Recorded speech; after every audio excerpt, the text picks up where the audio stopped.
So, corn or maize, depending on where you're from in the world. Yeah, what do we need to do with this then?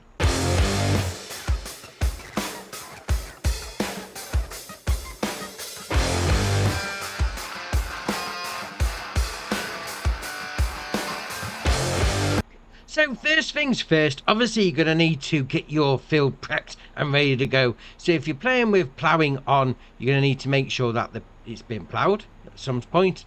1 in 3 harvests, you're going to need to plough it.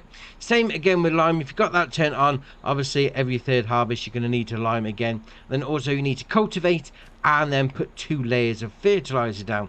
So that means the field is ready to go. So we can just plant the seed in and then wait for it to grow. Right, fair enough. Now, obviously, you're going to need some piece of equipment, and for this, you're going to need a planter. Yeah, not the seeder, you're going to need a planter. So, in the menu, then you're going to go under your seeding category, under planters, any one of these is going to do. So, on your icons along the bottom, it's the farthest left-hand one. That's going to be your corn icon. Now, I've got a seed tank on the front, just to give me a little bit more flexibility. So, obviously, I don't want to keep having to go back and fill up with seed. Now, obviously, you unfold it, you attach it, you do whatever you need to do, and then you do L, B, and B, lower it down, L, B, and X, turn it on, and it's saying, oh, it can't be planted in December. That's because, obviously, corn needs to be planted specifically in April and May and harvested in October and November. That's if you're playing with seasons on, but you can turn it off. So we're going to go turn it off, and we're going to put it on to the seasonal growth, no.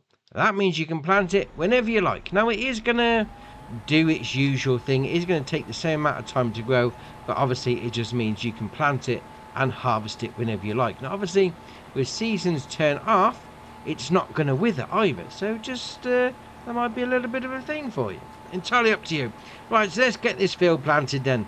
So before we carry on with the field, obviously you should really make sure that you've got it on the right crop first. Luckily we did, but if you haven't got it on the right one, you do L, B and Y. It'll cycle through all the different options, and then you just stop on the one that you actually want to do. So it's going to be the corn. So again, we'll carry on. It was started on the right one, luckily enough. So we're going to carry on doing the cornfield. So we've got our field all planted, and there is 2 options to do after this. And the first one is going to be your rolling. Now, if you wanted to get that little bit of extra bonus, I mean, you could put a roller over this field just to get it up to its 100% maximum. But then again, you know, time versus money, it is a little bit of a bonus, but that's entirely up to you. And then the second one is going to be your weeds. So if you're playing with weeds on, you may want to bang a bit of herbicide down just to keep them at bay, because once they get fully grown, you can't get rid of them, and it does affect your yield. So I've got weeds turned off, so I'm going to see you in the next month. So month 1, and we've got a bit of growthage on the go, all in nice rows. That looks great, that does. I mean, you really see them coming through. Okay, on to month 2. So month 2 really gets some growing on the go. It's a bit of height on that, and it's nearly as tall as I am.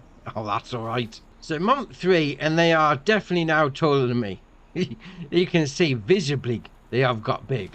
Oh, very nice. So month 4 don't seem to have got any higher. Not sure whether they filled out a little bit. Got a little bit more voluminous, potentially. All right, on to month 5. So month 5, not really a lot changed, to be fair. Although when we've seen them before, they do sort of sometimes, you know, change like every other month. But right, okay, we'll move on to month 6. Right, so month 6, and we're done. We're ready to harvest. It says in the bottom right hand corner, I'll put my teeth in, ready to go. But it's raining. Yeah, if you go to harvest in the rain, you are going to have a bit of a reduced yield. So I'm going to fast forward till the rain stops so we can actually do it properly. Right, so now the rain stopped. That didn't take long. Just fast forwarded an hour and we're all good to go. Now, obviously getting corn out the ground isn't going to be with your usual header. I mean, the standard harvester, yep. Header, no. You're going to need something a little different. So if you come down to the combine harvesting section, you're going to need to go into the corn headers just here. Now, any of these are going to do. Obviously, the more expensive they are, the bigger they're going to be. But obviously, bear in mind that you do need to get them to the field. I've gone for this one because it folds up. I mean, if you go for something, you know, a little bit bigger, you're going to need to put that on some sort of trailer, low loader, that sort of thing. But this is the one I've gone for. So, we're going to get into the vehicle. We're going to do LB&A, unfold this one specifically. I mean, if you've gone for a thick one, you're probably not going to need to unfold it, so no problem.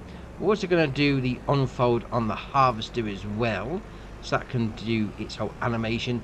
And we get to the edge of the field like that. Once it's done, then do LB and X, turn it on, LB and B, lower it down, and then away we go. We're harvesting corn. Oh, fair enough.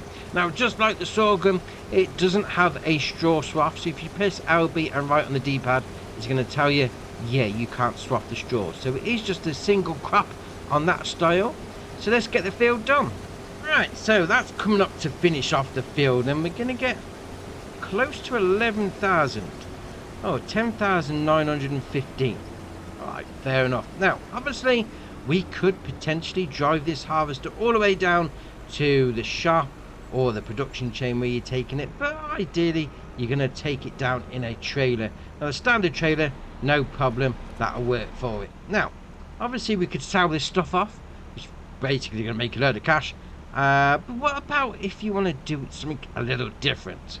So once you've got your corn off the field, obviously you can take it to a few different places. So in the actual prices menu there, you can take it to a farmer's market, cereal factory, Goldcrest Valley if you want to rent the train, and then you've got the 2 grain barge terminals and then the grain river silo. Now you could potentially put it into your own silo if you want to keep hold of it for a bit till the price goes up. I mean, the best price is going to be in July, 1,494 per 1,000 litres if you're on easy.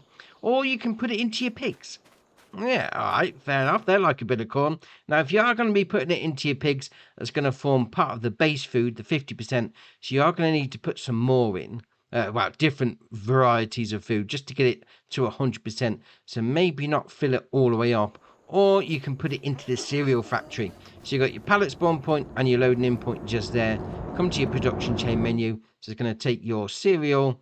Well, it's going to have for the recipe for your cereal. It's going to need some corn to make that. All right, fair enough. A few options on the end of it, but you know, entirely up to you. I'd say go for the pigs. Just look at them. Oh, they look ace.